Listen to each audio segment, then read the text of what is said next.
Вот. А что касается вот этого вашей постановки вопроса, что вы еще не определились, нужны ли вам отношения с Богом, это говорит о том, что вы не совсем понимаете, что в отношениях с Богом мы находимся всегда. Но когда мы находимся в материальном мире, эти наши отношения с Богом неестественные и болезненные, потому что они происходят через механизм материальной природы, через механизм кармы, вот, а это всегда болезненно. То есть отношения уже есть, потому что материя – это одна из его энергий.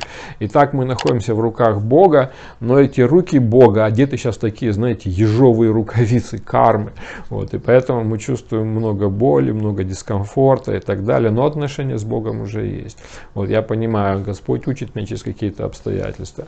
Вот. А в идеале отношения должны быть сладостные, отношения на основе любви, когда уже эти ежовые рукавицы кармы он снимает и уже своими, так сказать, нежными руками нас гладит, и это уже совсем другое.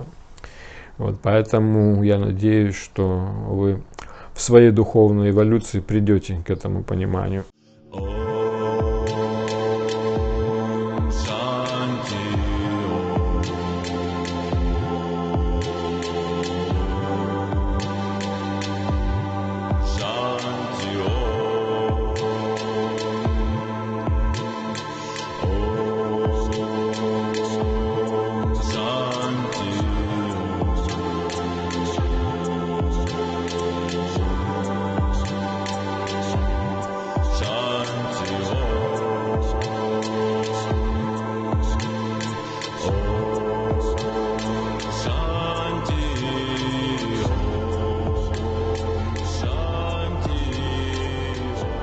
Govinda.